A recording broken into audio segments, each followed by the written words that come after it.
Jumpa kembali di MDT Journey, Inspiration of Life. Pagi ini akan di-sharingkan dengan tema kebangkrutan hidup tidak Tuhan kehendaki jika kita tidak bersikeras dengan pola dan cara hidup yang duniawi. Dari dasar kitab Ibrani pasal 12 ayat 1 sampai 17 dan kitab Ibrani pasal 12 ayat 18 sampai 29, teman-teman. Dalam hal ini, kebangkrutan itu adalah kebangkrutan hidup yang bisa dengan asumsi yang banyak macam, teman-teman. Bisa kebangkrutan usaha, kebangkrutan dalam pernikahan, kebangkrutan dalam kesehatan, segala macam, teman-teman. Jadi secara umum seperti itu.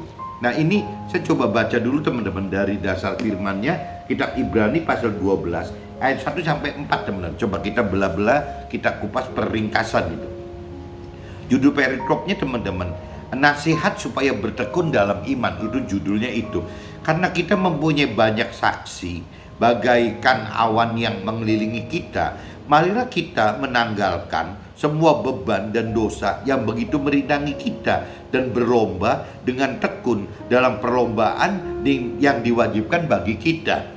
Marilah kita melakukannya dengan mata yang tertuju kepada Nabi Isa yang memimpin kita dalam hal iman dan yang membawa iman kita itu kepada kesempurnaan, yang dengan mengabaikan kehinaan tekun memikul salib, ganti sukacita yang disediakan bagi Nabi Isa yang sekarang duduk sebelah kanan tahta Allah Bapa, Allah Tuhan Allah gitu.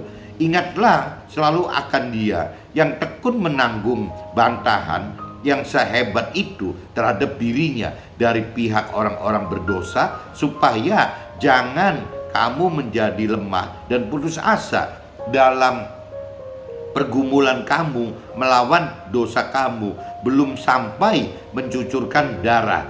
Ini kalau dari cerita sharing saya, teman-teman, ini saya bisa katakan bahwa Ibrani pasal 12 ayat 1 sampai 4, Tuhan rancang dan kehendaki agar kita hidup untuk dapatkan berkat kekal dengan mau dan mampu melakukan firman Tuhan, di mana untuk melakukan dibutuhkan penetapan jangka waktu 70 sampai 80 tahun, dan harus mengalami Tuhan dengan melakukan firman serta mengalami firman dalam waktu proses perubahan pola dan cara pikir dan pertumbuhan iman kepada Tuhan dan kepada firman-Nya. Jadi intinya gitu, teman-teman. Jadi untuk bisa masuk ke dalam rancangan kehendak yang Tuhan kehendaki itu, ya jelas harus ada parameter-parameter, teman-teman. Jadi Tuhan memberikan parameter bahwa umur kita itu durasinya itu 70-80 tahun, teman. Berarti ini peluang kita untuk bagaimana selama 70-80 tahun itu bisa masuk ke dalam rancangan kehendak Tuhan. Ya bagaimana kita mau melakukan firman Tuhan, mampu melakukan firman Tuhan. Itu durasi yang Tuhan siapkan untuk kita itu 70-80 tahun, teman. Nah, Tuhan juga sediakan untuk kita, teman, bagaimana untuk kita bisa mengalami proses perubahan pola dan cara pikir itu, teman-teman. Jadi harus ada perubahannya gitu. Tidak bisa tidak berubah. Kita harus berubah dari cara-cara duniawi menjadi cara-cara rohani yang seperti Tuhan perintahkan dalam firman-Nya, Tuhan. Dan teman-teman, dan ini juga tetap akan berujung, teman-teman, bahwa yang namanya ada durasinya waktu Tuhan 70-80 tahun, ada cara kita harus mau dan mampu berubah, dan juga ya lewat butuh waktu, teman. Jadi proses ke proses dalam melakukan firman Tuhan itu butuh waktu melakukan bertumbuh dalam firman-Nya, teman-teman. Jadi tidak bisa kita tidak mengalami waktu proses pertumbuhan, pengenalan, pengertian akan firman Tuhan, dan juga waktu proses dalam hal pertumbuhan iman kita. Jadi kita butuh, teman. Jadi ada 3 hal yang kita harus pegang, teman-teman, bahwa kita ini Tuhan sediakan waktu 70-80 tahun. Itu cerita waktu kita untuk bisa berubah, teman-teman, dari cara dunia menjadi cara rohani. Dan juga Tuhan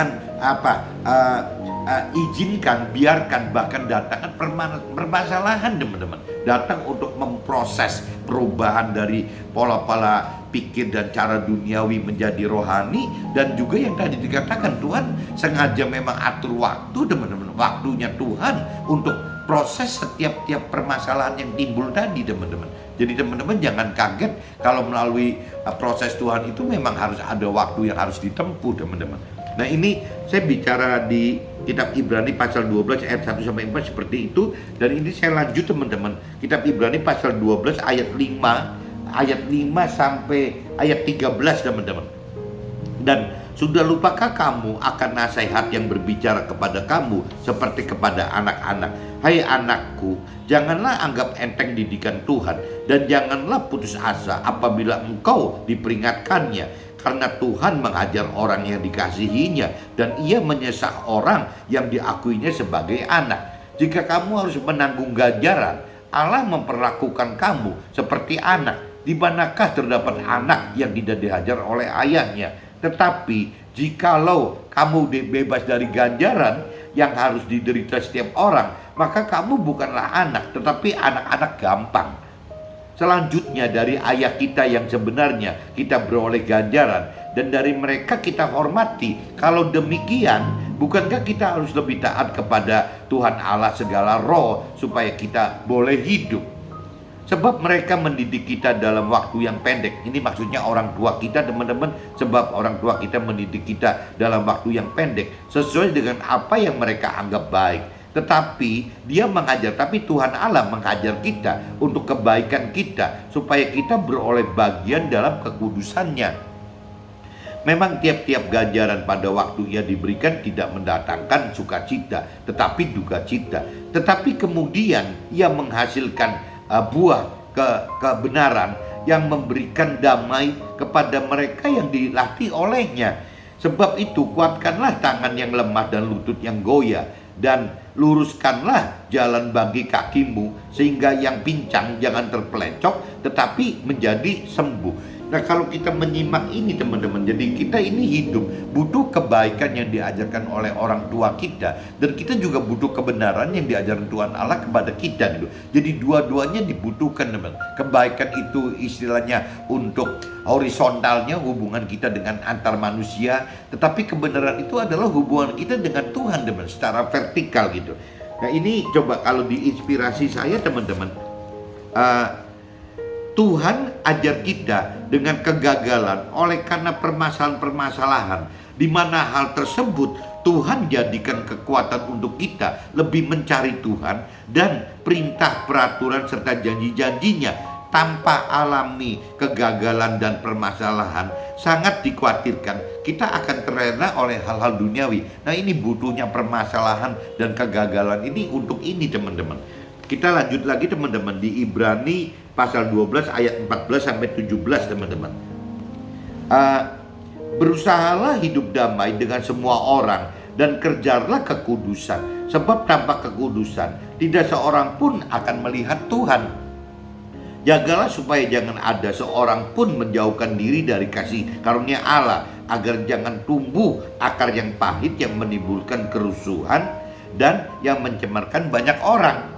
Janganlah ada orang yang menjadi cabul atau yang mempunyai nafsu yang rendah seperti Esau yang menjual hak kesulungannya untuk sepiring makanan. Sebab kamu tahu bahwa kemudian ketika ia hendak menerima berkat itu, ia ditolak, dan sebab ia tidak beroleh kesempatan untuk memperbaiki kesalahannya, sekalipun ia mencari dengan mencucurkan air mata. Nah ini kalau diinspirasi saya teman-teman, Ibrani pasal 12 ayat 14 sampai 17, yang diundang dan dipilih Tuhan adalah kita yang mengalami kegagalan dan permasalahan, bahkan kebangkrutan hidup jika kita keras kepala. Jadi apabila kita tidak keras kepala, ya kita tidak perlu harus mengalami kebangkrutan teman. Tapi apabila kita keras kepala, ya kita akan mengalami kebangkrutan gitu. Nah, jika kita tidak keras kepala, bertahan dengan cara-cara dunia, karena kita mengalami kebangkrutan itu karena kita berkeras kepala, bertahan dengan cara-cara duniawi, sehingga tidak dapat menemukan maksud Tuhan dan keselamatan hidup kekal yang Tuhan rancang dan kehendaki untuk kita teman-teman. Nah, ini kebangkrutan ini akan terjadi bagi kita yang keras kepala teman-teman. Apabila kita tidak keras kepala, kita tidak akan mengalami hal itu. Dan apabila kita menyimak cerita yang terjadi di Nabi Ayub teman-teman, Nabi Ayub itu tidak berkeras kepala teman. Tapi istrinya sebagai pasangan hidup Nabi Ayub itu berkeras kepala. Nah, yang terjadi ujungnya ya terjadi perpisahan antara Nabi Ayub dengan istrinya karena beda gitu. Yang namanya si Nabi Ayub bertahan dengan terus taat, percaya dan mengasihi Tuhan, tetapi istri Nabi Ayub malah mengambil langkah yang lain. Nah, ini yang kita mesti pikirkan sebagai yang sudah berpasangan itu harus seperti itu, teman. Kita harus berjuang menjadi seperti Nabi Abraham dan Sarah gitu, yang sampai pada akhirnya ya tidak berkeras kepala, ya akhirnya bisa masuk ke dalam rancangan kehendak Tuhan. Tapi kalau cerita Nabi Ayub dan istrinya, ini malah jadi berpisah, teman, berpecah. Ya seolah-olah ada asumsi Nabi Ayub yang mendapatkan istri yang baru dengan anak-anak yang baru dengan pola dan cara pikir kehidupan yang baru, teman-teman. Karena istrinya berkeras kepala, teman. Ini kan disayangkan apabila kita mendapatkan pasangan seperti ini, teman-teman. Nah, ini saya lanjut lagi di kitab Ibrani pasal 12, teman-teman, ayatnya ke-18, teman-teman. Tanggung jawab yang berat, perikopnya judulnya itu. Sebab kamu tidak datang kepada gunung yang dapat disentuh dan api yang menyala-nyala, kepada kekelaman, kegelapan dan angin badai, kepada bunyi sangkalala dan bunyi suara membuat mereka mendengarnya memohon supaya jangan lagi berbicara kepada mereka. Sebab mereka tidak tahan mendengar perintah ini.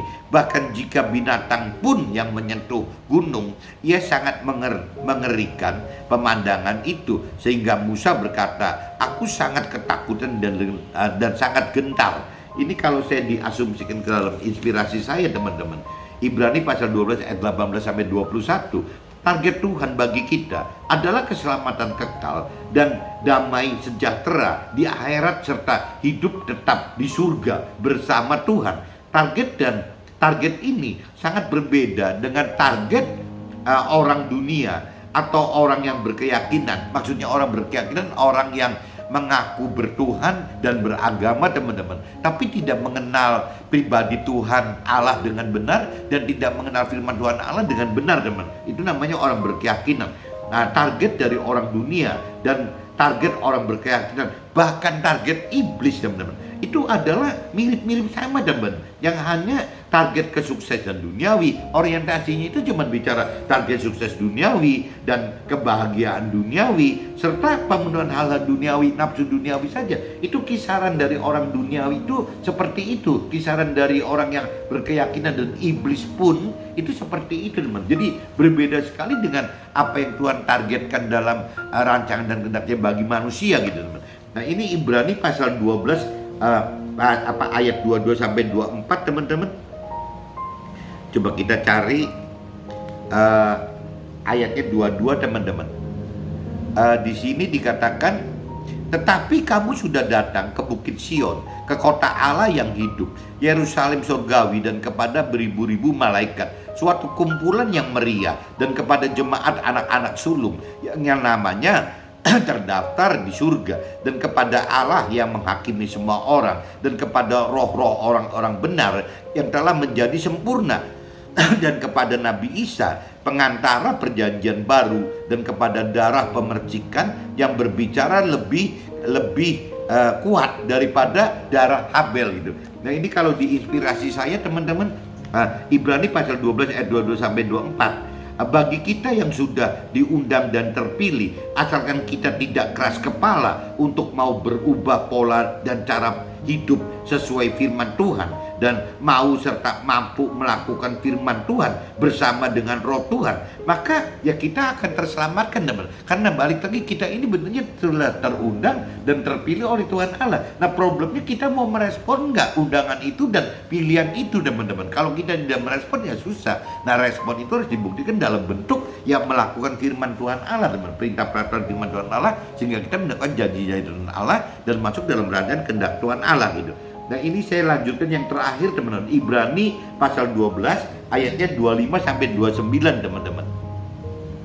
Jagalah supaya kamu jangan menolak Dia yang berfirman, sebab jikalau mereka yang menolak Dia yang menyampaikan firman Allah di bumi tidak luput, apalagi kita jika kita berpaling dari Dia yang berbicara Isa dari sorga. Ini maksudnya cerita waktu zamannya Nabi Isa hidup, teman-teman. Firman Tuhan itu adalah menjadi firman Tuhan yang hidup yang disampaikan oleh Nabi Isa. Tetapi sekarang Nabi Isa sudah kembali ke dalam sorga gitu. Ya akhirnya firman Tuhan Allah itu Tuhan ganti Nabi Isa menjadi roh Tuhan gitu. Jadi firman Tuhan Allah dilengkapi oleh Tuhan. Yang ini tergantung kita, teman-teman, meresponinya gitu. Bisa lebih benar, bisa lebih tidak benar gitu. Bisa lebih tidak benar karena kita anggap Nabi Isa tidak ada. Bisa dianggap respon lebih benar apabila kita mau dan mampu mengerti bahwa roh Tuhan itu adalah roh Tuhan Allah yang langsung diberikan kepada kita. Seperti halnya roh Tuhan Allah yang waktu Tuhan Allah berikan kepada Nabi Isa. Jadi mestinya zaman kita sekarang benar ada firman Tuhan Allah yang dari Nabi Isa gitu, yang dalam bentuk Alkitab atau kitab sucinya orang Nasrani itu, atau mungkin kalau di Muslimnya Nabi Muhammad dengan kitab Al-Quran, dan agama masing-masing juga ada, teman-teman. Nah itu jadi pegangan kita, teman-teman. Tinggal problemnya kita bisa hidupkan roh Tuhan nggak, yang memang Tuhan telah sediakan bagi kita, bagi setiap kita loh. Tidak hanya orang Nasrani, tapi semua manusia itu Tuhan sediakan roh Tuhan di dalam semua manusia itu. Nah kalau kita bisa manfaatkan roh Tuhan dan firman Tuhan, rasanya kita akan lebih kuat, teman-teman, untuk dapat mengenal, mengerti dan melakukan firman Tuhan gitu. Jadi jagalah supaya kamu jangan menolak Dia yang berfirman, seperti kalau mereka yang menolak Dia yang menyampaikan firman Allah di bumi tidak luput, apalagi kita jika kita berpaling dari Dia yang berbicara dari sorga. Waktu itu suaranya menggoncangkan bumi, tetapi sekarang Ia memberikan janji satu kali lagi aku akan menggoncangkan bukan hanya bumi saja, melainkan langit juga. Ungkapan satu kali menunjuk kepada perubahan pada apa yang dapat digoncangkan, karena Ia dijadikan supaya tinggal tetap apa yang tidak tergoncangkan.